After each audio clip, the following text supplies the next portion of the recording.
الذي خلق الإنسان من علق اقرأ وربك الأكرم السلام عليكم ورحمة الله وبركاته. أعوذ بالله من الشيطان الرجيم. بسم الله الرحمن الرحيم. رب اشرح لي صدري ويسر لي أمري واحلل عقدة من لساني يفقهوا قولي. Welcome back, dear brothers and sisters.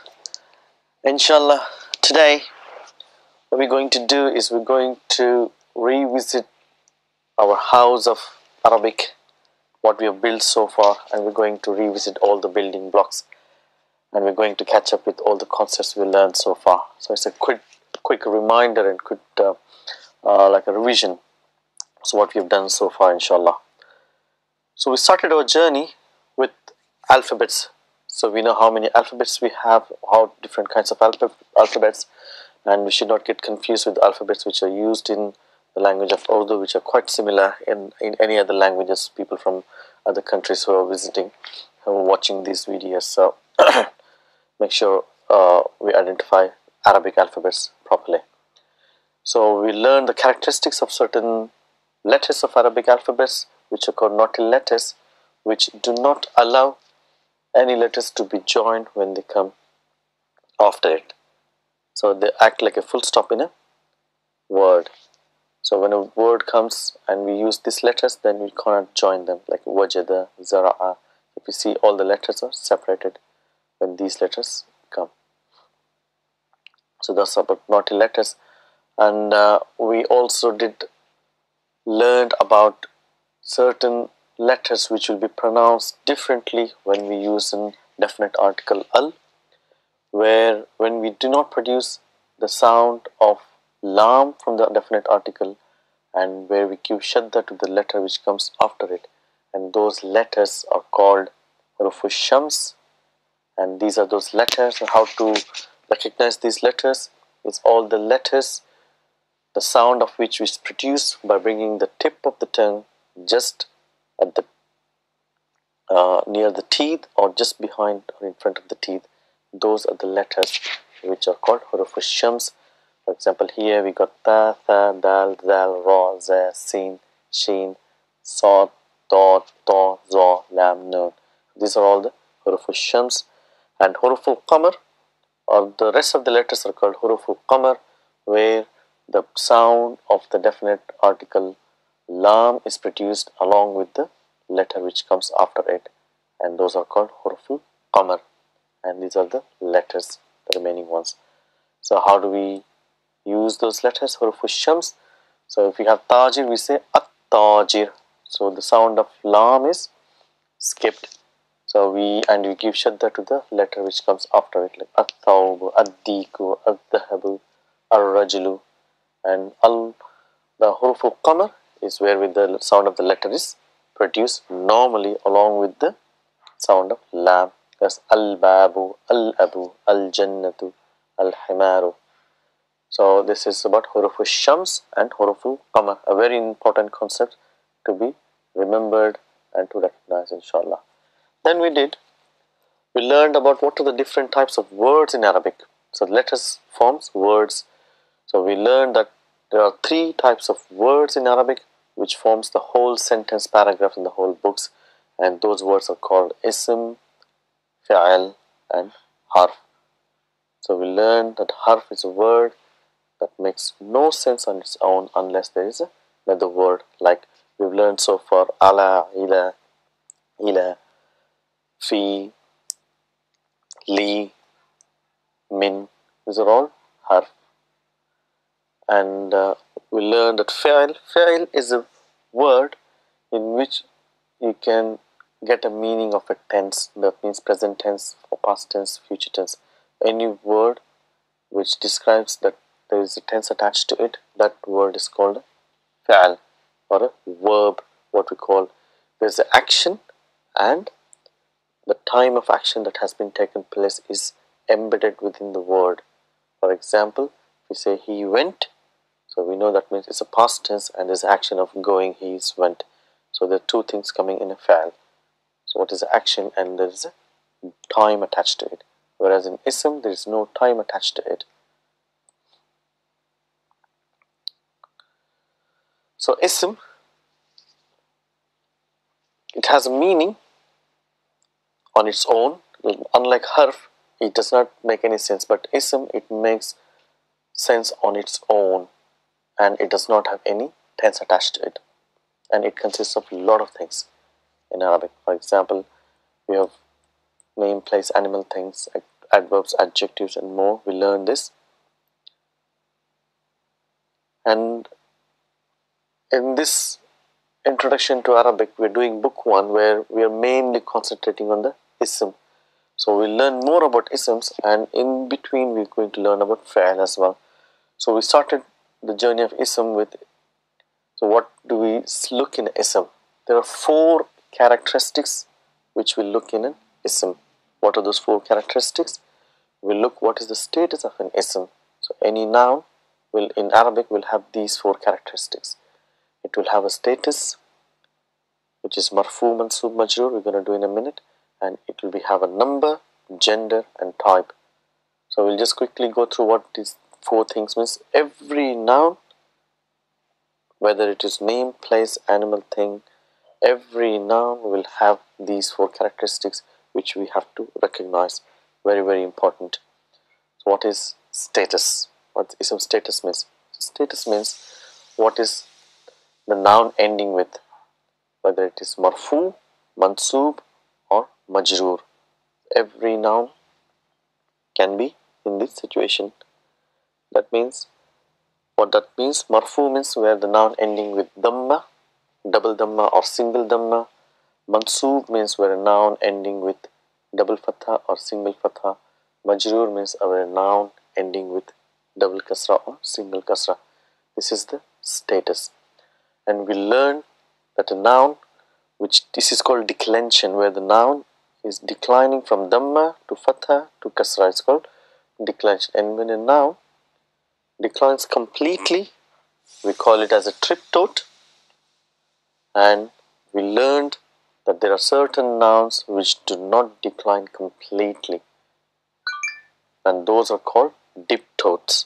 And we learned so far that the names of all the female names are diptotes, and we briefly touched that any foreign names like Ismailu, Ibrahimu are also diptotes. Inshallah, there is a lesson at the end of book 1 which is completely dedicated to diptot. We'll learn more inshallah. And we also learned that certain nouns, they do not decline at all, and those are called indeclinable. So what are those? Like the pronouns, we learned the demonstrative pronouns, and we learned that the harf, like min, ila, and they have their own status, their own endings which they don't change, and these are all indeclinable. So what are these words called in Arabic? Diptot is called mamnu min as-sarf. This is the Arabic word mamnu min as-sarf, which are prohibited from declining. And indeclinable are called mabni. Mabni means which are built like a jamid, which they don't shake, they're fixed. Those are the status. And we learned about numbers. Numbers means a noun can represent whether it is a singular, or it is dual, or it is plural. So in this, so far we have just touched the singular nouns. So inshallah very soon we'll be going into dual and plurals. But remember that a noun can represent whether it is single, or it is dual, or it is plural. And we touched upon genders. So we know in Arabic there are only 2 genders, that is muzakkar and muannas. There is no in between like it, where we use for objects. And how do we recognize a noun is feminine? Because in natural state a noun is masculine. So how do we recognize that it is a feminine? Is that we use the sign ta marbuta it's called. That is 99% of the time it is a sign of femininity. However, there are certain exceptions which I'm going to tell you today. Is certain words which are used for the males, like for example hamzatu It's a ta marbuta. We say hamza, but it's hamzatu. Talhatu, we say talha, but it's talhatu. It's ta marbuta, but it's a male or masculine names. And we got osamatu, usama. So these are all, those are exceptions, but 99% of the times when you see ta marbuta, it's a feminine noun. And we learn that alif maksura is also a sign of femininity. For example, husna. So if you see this alif maksura, which is ya without dots and a sound of a, it's called short alif. And we know that any noun which ends with this alif mamduda, where it's combination of alif and hamza, and asma'u, hamra'u, and these are as-sama'u, these are all feminine words. This is how we recognize it, inshallah. And then we learned about types as well, where we have indefinite and definite. Alhamdulillah, we know now that indefinite noun means the noun which ends with double tanween, unless it is becoming a mudaf. Hope it makes sense. Okay, if it is becoming a mudaf, then it is entering into a relationship. But otherwise, a noun on its own, which is indefinite, will have tanween. That is the sound of indefinite sign. And how do we recognize a noun is definite? So we've learned that the definite article al makes a noun definite, and when there is al, the noun will get a single dhamma. It cannot have a tanween. It cannot have two dhammas, two fathas, two kasras when we have al. So now we will learn, inshallah, what are the other ways we have learned so far where a noun is become a definite. You know, all the proper nouns are definite. We've learned about demonstrative pronouns. We've learned about pronouns. Inshallah, today we will do is quickly touch upon the addressee as well, which is makes a noun definite. So what are these proper nouns? We've learned so far that if any particular name, place or animal, these are all definite nouns, are proper nouns. And we've done demonstrative pronouns like hadha, hadhihi, zalika, tilka. There are more. Inshallah, as we go along, we'll learn more. But so far, we have done these four. And these are definite pronouns. We're talking about that particular object or this particular object. So that is a definite. And we've learned about our famous pronouns. Everybody knows this: hand, these fingers, huwa, huma, hum, hiya, huma, hunna, anta, antuma, antum, anti, antuma, antunna, ana, nahnu. All these pronouns are definite because they represent a definite noun which are talking about. And how else a noun becomes definite is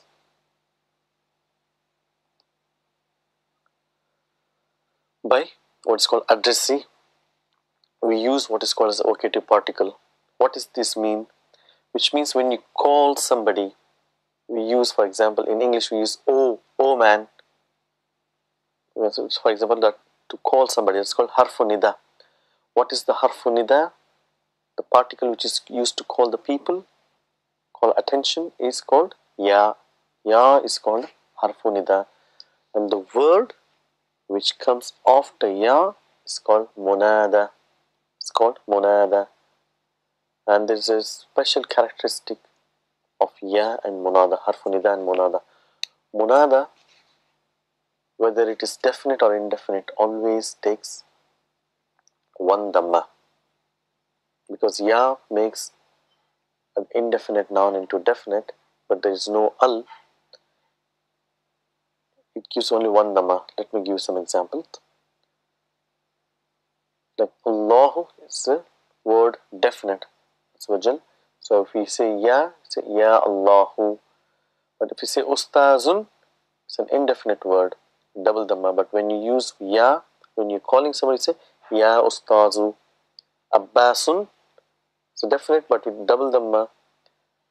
And what we'll have is ya Abbasu, ya Abbasu. So we don't use ya. We don't call ya Abbasun, ya Abbasu. Rajulun is indefinite. We see double dhamma. Ya Rajulu. Ammarun is definite with double tanween, but it becomes ya Ammaru. So on and so forth. So when it comes ya, harfu nida, and the munada is definite, and it will have single dhamma, inshallah. Then we learned about sentences in Arabic. So we know there are only two sentences in Arabic, which is Jumlatul Ismiya and Jumlatul Fi'liya. So what are we looking in these sentences? That is what makes the science of Arabic. So how do we recognize each sentence, and what are we looking in each sentence? So we are doing mainly Jumlatul Ismiya. We will learn Jumlatul Fi'liya as well, inshallah. So Jumlatul Ismiya, what we're looking for a subject, or what we call it as Mubtada, and we're looking about what is news about that Mubtada, what is happening, and which is called Khabar. And in Jumlatul Fi'liya, what we're looking few different things. We're looking at the action. What is the action and who is doing the action, which is called, we're looking at the fi'l and we're looking at fa'il. So far in this book we'll be concentrating mainly on these two things, and there is another thing which comes in the Jumlatul Fi'liya, which I'll just briefly tell you. It's called Maf'ulun bihi. Maf'ulun bihi. This is the object on which the action has been taking place. Okay. For example, we did Daraba Hamidun Bilalan. So Hamid hit. So whom did Hamid hit? Bilal. So that is an object on which the action has been taking place of hitting. So that is called Maf'ulun bihi. But we will learn about this. So for the moment, we are looking at fi'l and fa'il in Jumlatul Ismiya. So if I give an example here to understand this Ismiya and Jumlatul Fi'liya concept, so few people have confusion. So when you see a sentence, look at the beginning. If we see a noun, so just it is Jumlatul Ismiya, what we're looking is Mubtada and Khabar. So in this sentence where we're telling Ahmadu dhahaba ila al-jami'a, so Ahmad went to university. So we got Ahmad as Mubtada, and the whole thing which comes after Mubtada is Khabar for Ahmad. So dhahaba ila al-jami'ati is Khabar. If you see this sentence here, so we are beginning with Dhahaba. So what is it beginning with? It is beginning with the action that is going, he went.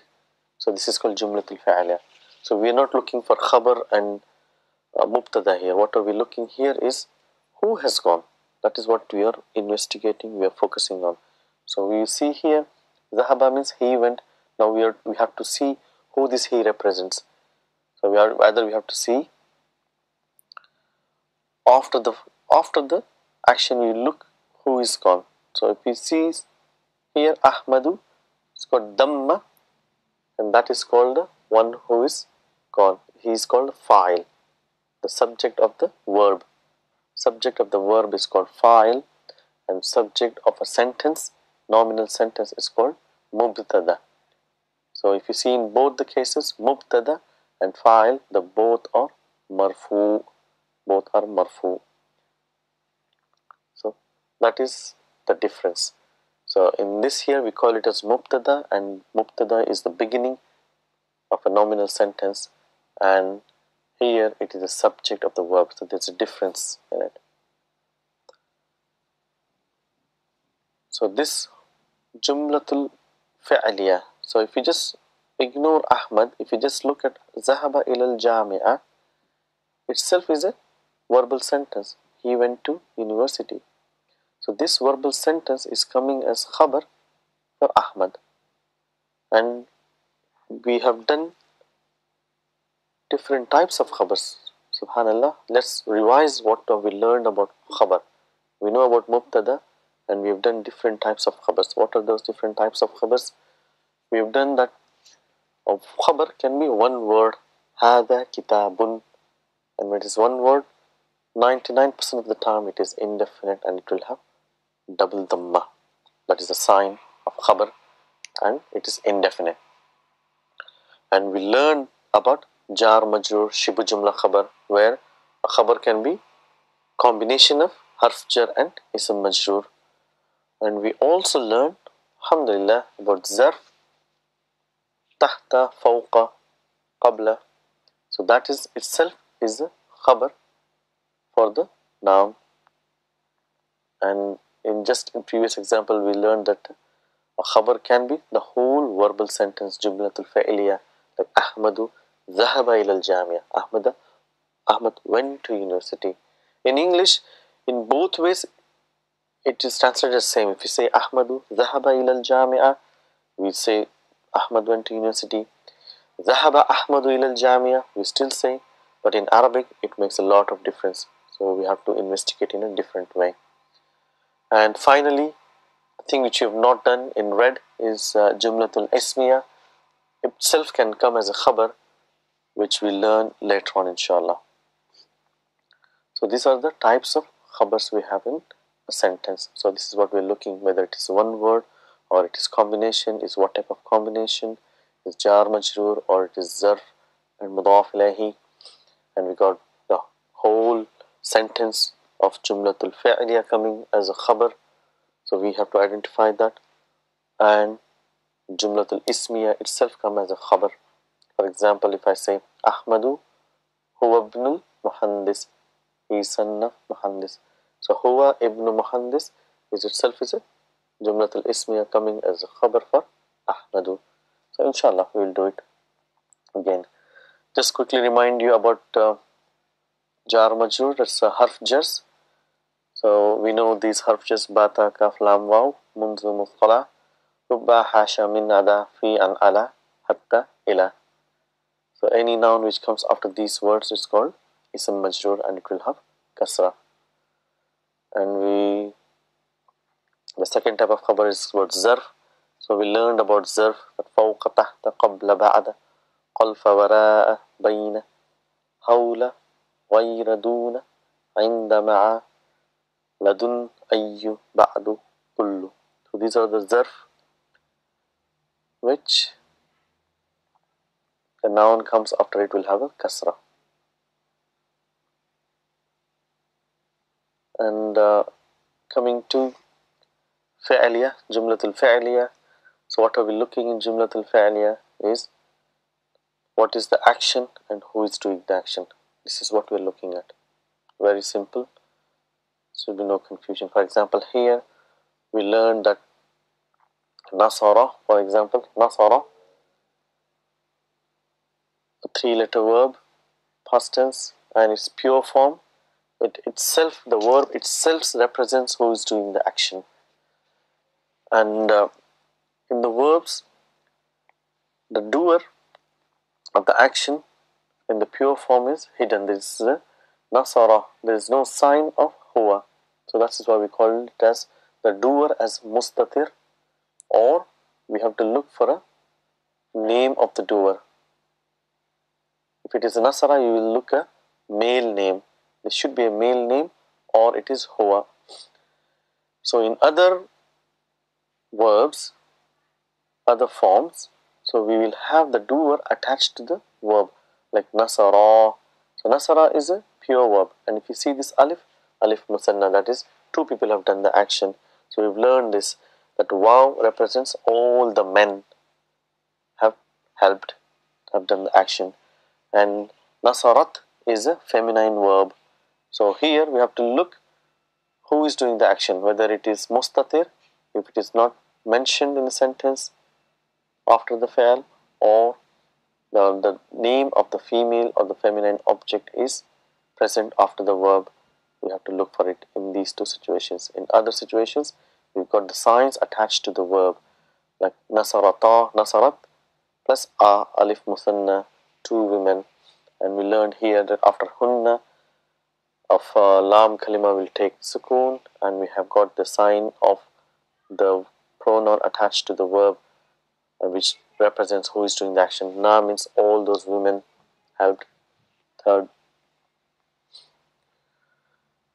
and we got the anta means nasarta, and these are all the part of pronouns attached to the verbs nasarta, nasartuma, nasartum, and that represents who is doing the action. Ta means you, tuma means you both, tum means all of you, nasartum all of you helped, ti is you, feminine, tuma, tunna. These are the files. So this is the fi'l and file. They always come together, can't be separated. And alhamdulillah, finally coming to the end of the journey so far, we've learned different types of relationships between nouns. The first relationship what we learned is harf jar and ism majrur. Wherever there is a harf, should always have an ism and it will always have kasra. Even if there is no kasra, we know that it is majrur. And then we learned about mudaf, mudaf ilayhi, where the two nouns are connected in terms of possession, and we in English we translate it as of, like book of Muhammad, mudaf, mudaf ilayhi. And the last one which we did was ismul ishara comes, and a noun comes with starting with al.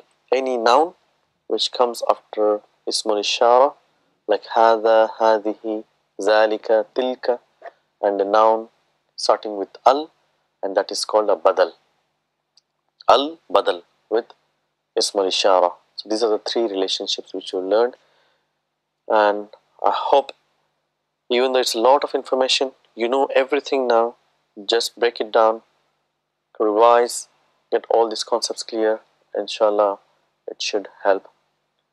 And in the next session, inshallah, we'll be learning another relationship, very beautiful relationship, and alhamdulillah, you will start understanding Quran much better, in a better way. So all of this knowledge is the most beneficial knowledge in here and hereafter, inshallah. Hope we all get used to this and benefit from this. Assalamu alaikum wa rahmatullahi